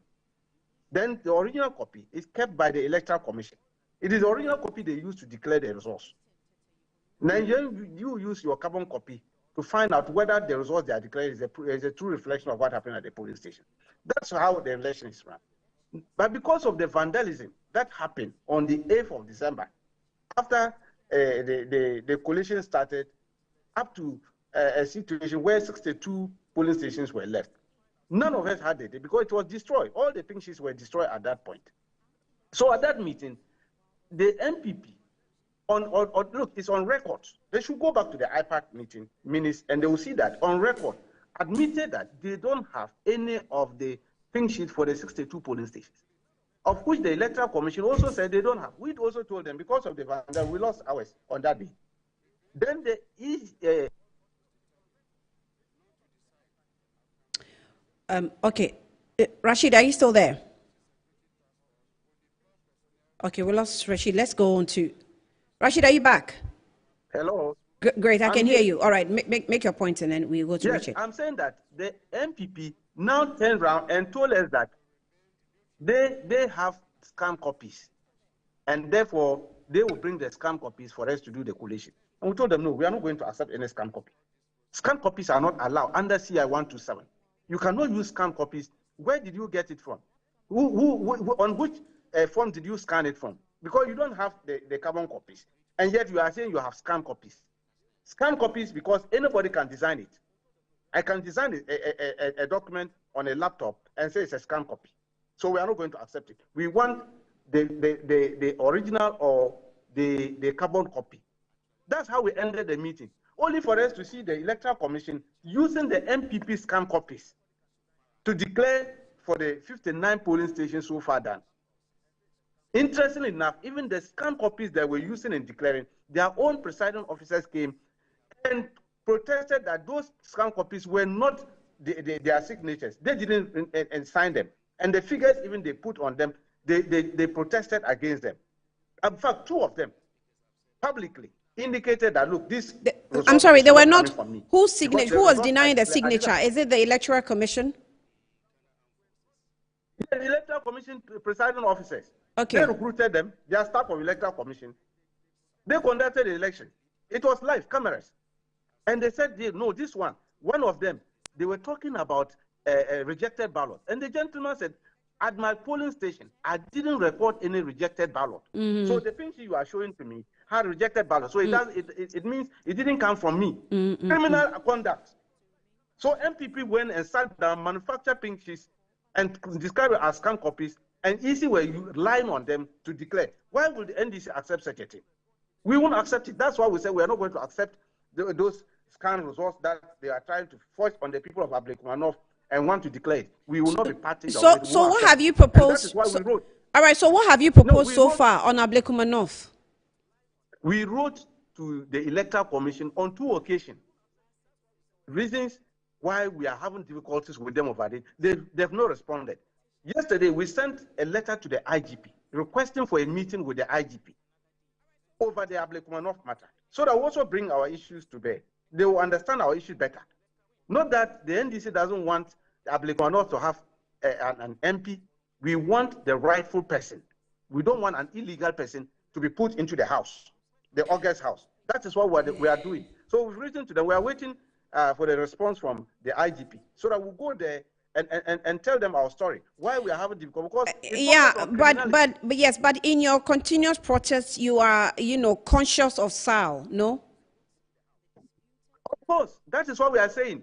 And I'm saying that these people have no even business. That's why I always say NPP, they are hypocrites. You deny a whole constituency for the whole 4 years without MP. And then you have the audacity to go on demonstration and stand on platform, and you are saying that they are denying the people of Ablekuma North just because you want to use your own modus operandi that you used in 2020 in rigging the election to rig Ablekuma North, of which we are preventing you from.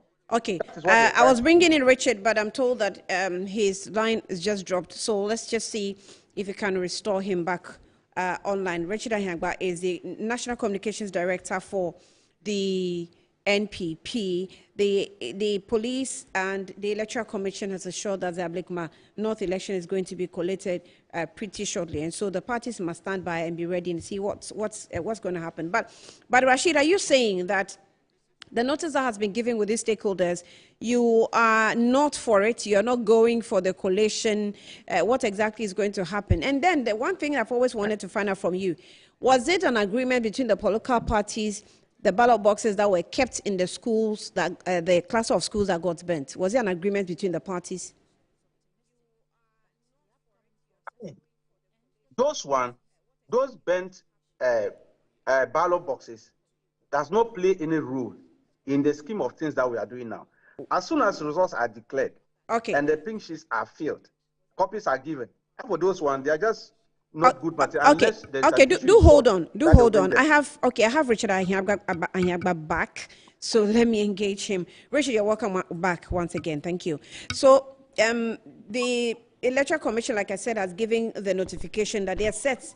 They will announce the date soon for the Ablekuma North collation. Is the party ready? And I was asking Tanko to take me through how the journey has been so far from December till now. You can also tell me the same. What has the journey been like from the NPP side from December till now?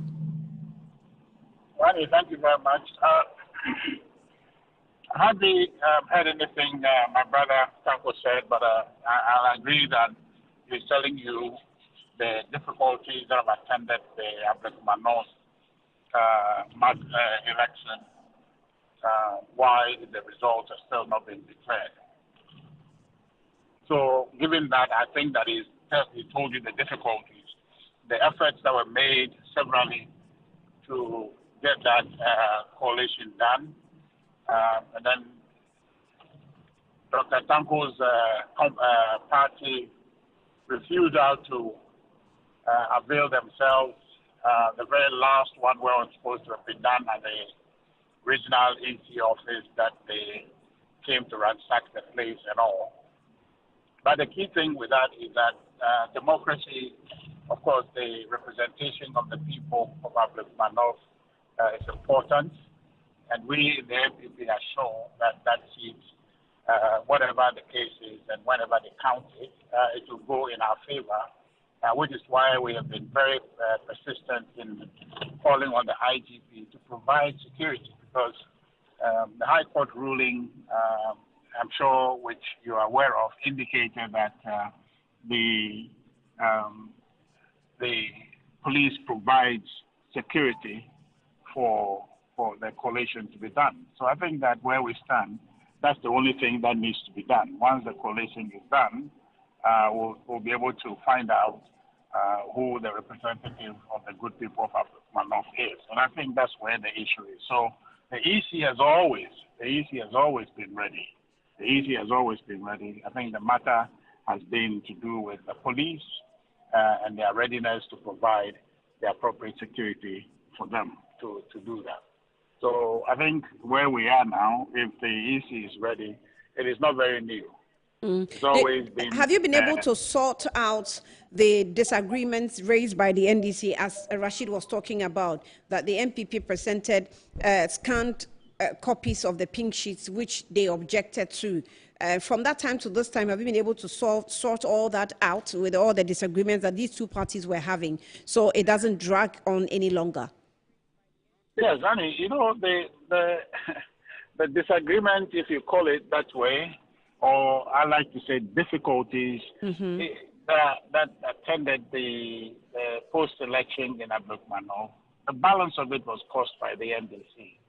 Because they saw they were losing that seat, they were doing everything possible to make it difficult for a smooth collation. So I think that whatever pink sheets they have, and in fact, the pink sheets that belong to our people, that when we was brought to the collation center, they were intercepted and were destroyed. The NDC knew that their people on the ground actually physically intervened to destroy those pink sheets. So the evidence that we needed to collate the votes there, they have affected it. But of course, we have our reps have scanned copies of all the pink sheets.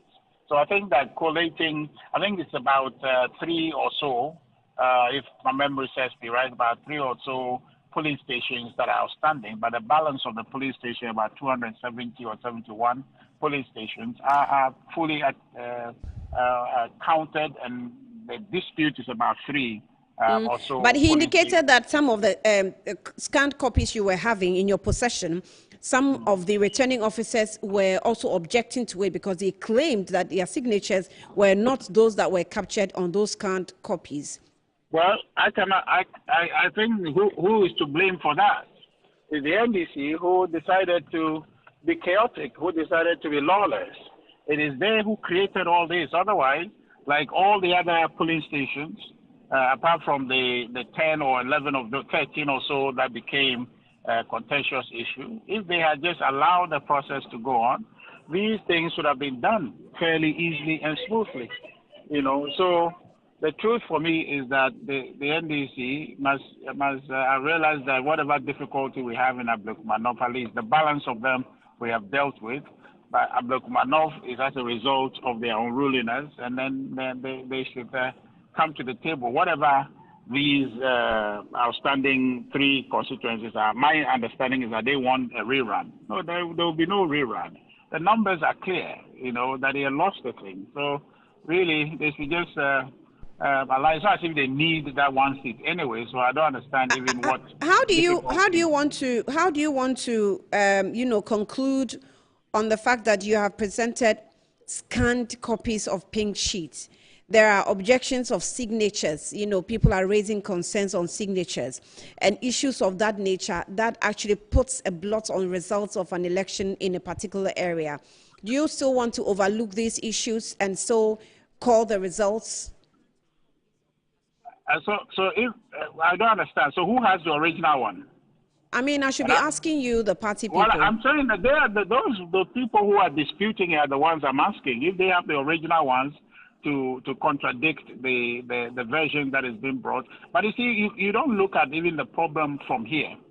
The person who caused the problem is the NDC. They caused this problem. So they shouldn't be making unnecessary demands of, oh, we need to do rerun and all of that. If they had stayed within the bounds of the law, like every other constituency, we count, it goes and run it. But even the opposition party is so aggressive, so militant in an election that they have won, and after that you saw all the chaos that came. So my view is that the scanned copies that we have, we didn't create the pink sheets. So the EC people who are objecting, I don't understand the basis for their objections. But the truth is that we have won that election, and the NDC is trying everything possible to deny us the representation in Ablekuma-North. And I think we need to get past this issue.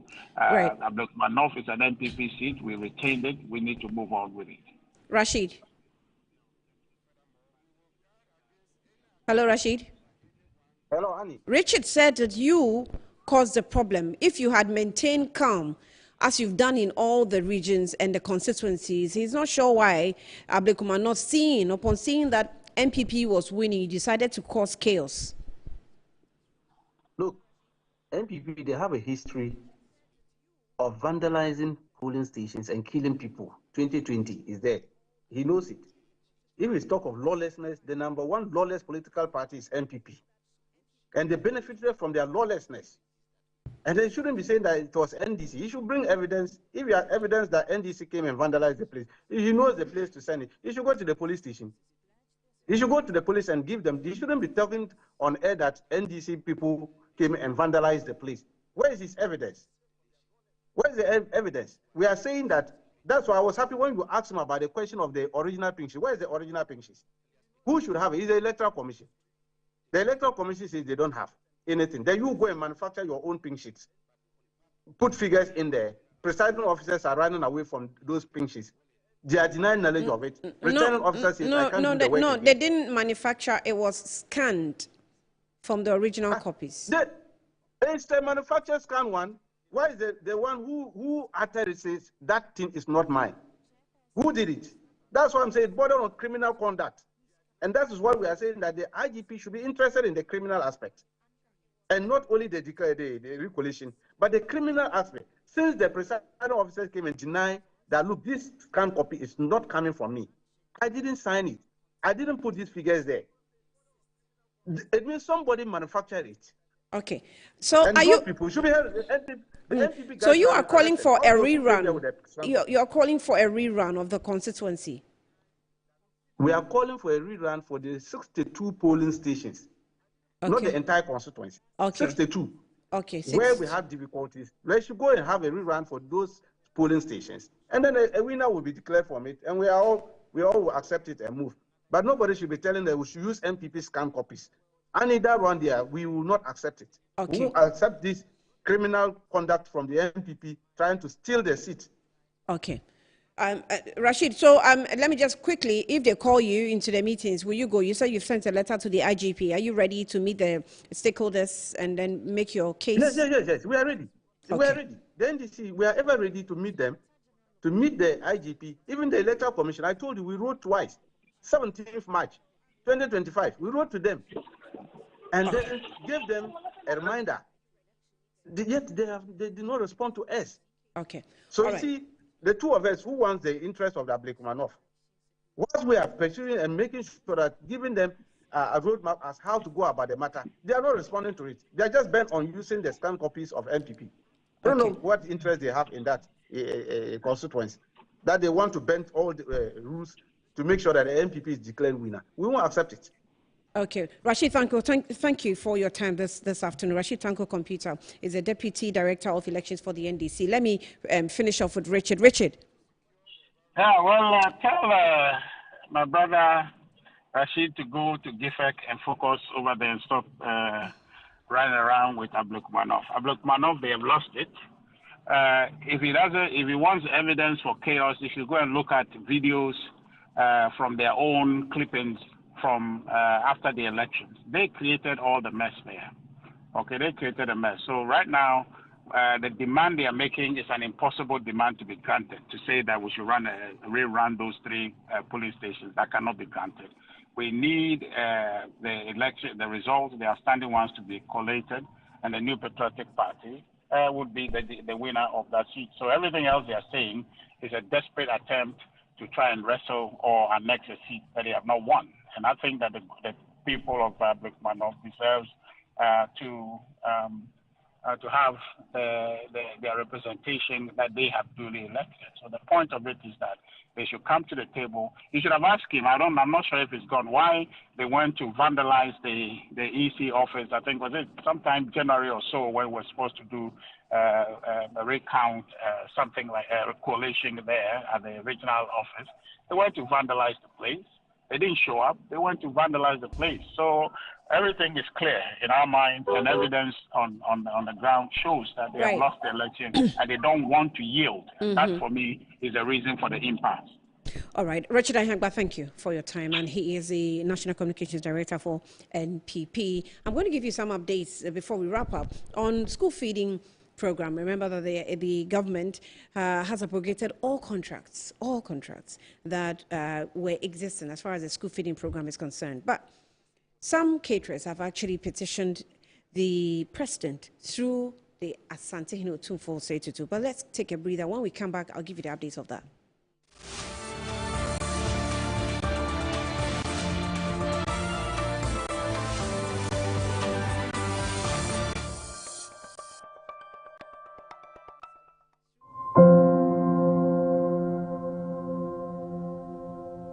Ama, nansi mi jeno wo bin enko ye kwao. Ama ma ye bohu se kontomra akija.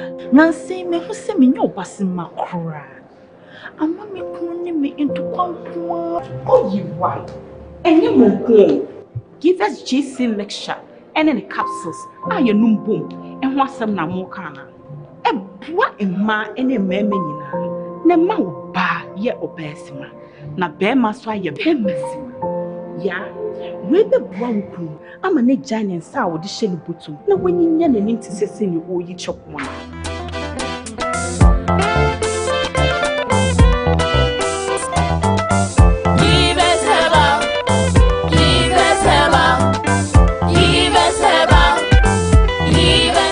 Give us GC mixture and a capsule. Achisa.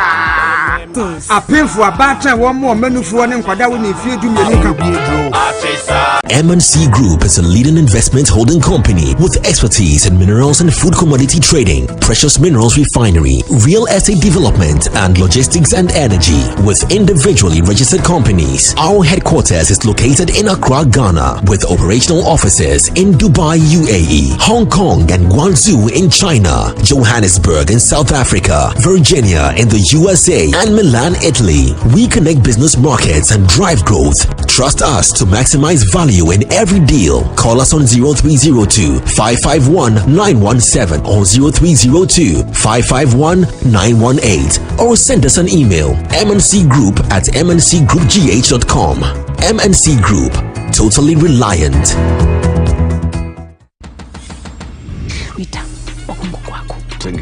So much love in the air. What are we looking at? Thank you guys for joining us for this unforgettable night. Paw Patrol is on a roll. It's Max Verstappen in the lead. The megastar is here. Absolutely sensational. Let's go! Just taking a trip down memory lane. Get unbelievable entertainment that is unbelievably easy to own. Get and stay connected to DSTV.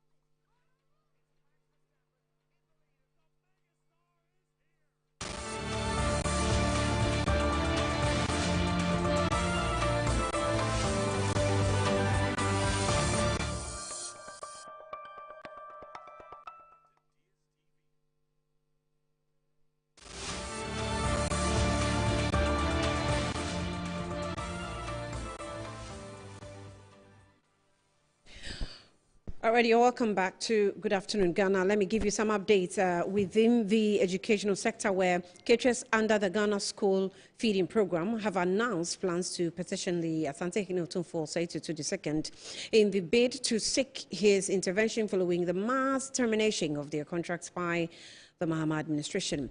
The contracts of all caterers under the program were terminated on Wednesday, 2025, with no official explanation regarding when new contracts will be awarded. So while the caterers have been assured of payment of outstanding arrears, no timelines has been given or communicated. It remains to be seen how the traditional leader would respond and that role he might play between the caterers and relevant governing bodies.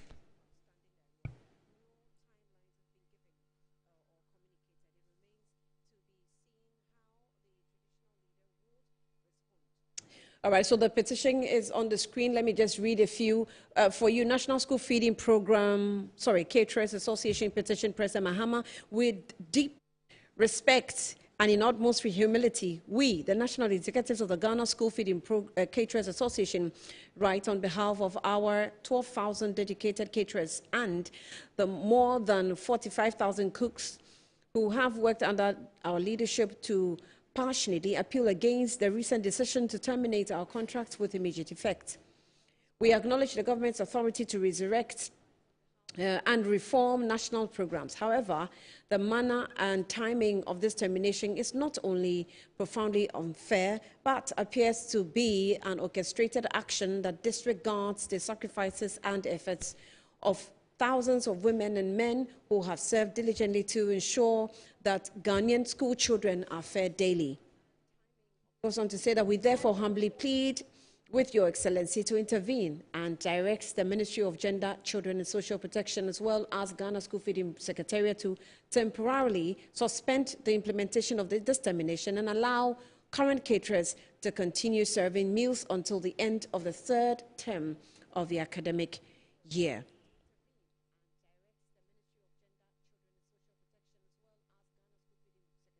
Okay, now we have Adizatu Ankra, who is the National PRO for the National School Feeding Caterers Association. Adizatu, thank you for your time. Good afternoon. You're welcome to Good Afternoon, Ghana. Good afternoon.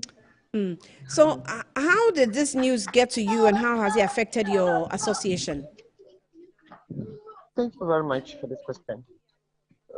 We were on Friday around 3:45 p.m. when we heard someone called me and said, "Have you heard what has happened?" I said, "No." Say, "It's on the social media that our contract has been terminated." I said, "Wow, what is going on?" So quickly on Monday morning, we went to the minister at her office. She refused to come out and talk to us. So we were there sitting down. Some other executives were sitting down. When the national coordinator just came in and then asked us, "Who are we?" And we said, "Oh, we are the caterers." Then she just left. When she's coming back again, she said, "So what is our problem?" I said, "Oh, yes, we are here to know about the termination of the contract." They said, "Yes, someone near Diane." That's what, and then she left, and that is all she said. She didn't tell us the reason why we were terminated. Nothing. Someone near Diane. That is all she said, and then she left. We were there up to 7:15 p.m. from 9 o'clock a.m. to 7:15 p.m. Then we left. No. So we decided to make a petition and then know what to do. So on Tuesday, after yesterday, we were at the ministry. We submit our petition to the minister, one to the national coordinator, to IMF, to World Bank. Now left with us to go to Nana Otumfuo and then the chief imam. But Nana Otumfuo, to be going to him, you have to, we send a delegation. They want to find out whether we can go today, tomorrow, or next, unless we were given the time. But the chief imam, today is Jummah, Friday, so we will go there tomorrow. So all we are pleading for, we don't know what we have done. 34,000 caterers. Contracts have been terminated without any reason. We don't know why. Nothing has been told. We don't know what is going on. So we are just pleading. We don't understand. We haven't been given any letter. Only the letter is, on social media. Everybody is asking, why are they? And we don't know anything, so we don't know what to say. But you have a ministry you communicate through, right? Yeah, we were there, and the minister refused to talk to us. Because when she came to office, the leaders of the caterer, we went there, we welcomed her, and she told us, we know that by 25th August, our contract has ended. We said yes. So we don't know what happened. All of a sudden, these rumors, we don't know. It's actually not a rumor, it's a fact. The president released, the government released a statement to that effect. We don't know. We haven't been given letter personally. This is the letter to you because the leadership we have been there. So at least if we have been given letter, we know how to tell the cases. But the letter. Were you giving a letter when you were engaged?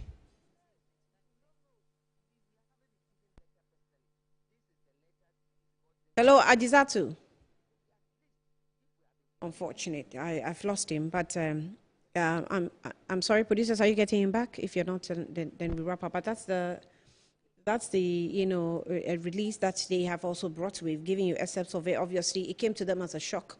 They saw the announcement on social media. No formal communication to them actually. So they saw it on social media and they are asking questions. According to Adizatu, I was asking if. When you were engaged, you were issued an engagement letter. Yes.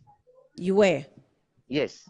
Okay, so then it will be fair to even give you a termination letter if that's what the government is deciding to do. Yes, but nothing substantive. Okay, and you engaging the Otun for, what do you expect? Do you think that this is going to yield any positive results? The reason why we are engaging him, he is the one, when we have not been paid, because we spent almost 1 year without pay. When we started demonstration here and there, he stepped in, went to IMF, talked to them, and they came to our aid. They started paying us. So we decided to go and see him because he can talk, as he did family, and do the same thing now. So we are just going to plead for him to intervene on our behalf. Right. Adizatu Ankra, we'll leave it here. We'll be following up with you. Thank you for your time at this point in time. What we're expecting is how they are going to get their petition through all these opinion leaders that they have mentioned in their release. And that is the National PRO for the National School Feeding Caterers Association, Adizatu Ankra, marking the end of the show at this time. My name is Ania Fampofo, and we're closing this week. Definitely next week, God willing, we'll be back to bring you all the updates and the breakdown of news and items across the country. Thanks for watching. Good afternoon.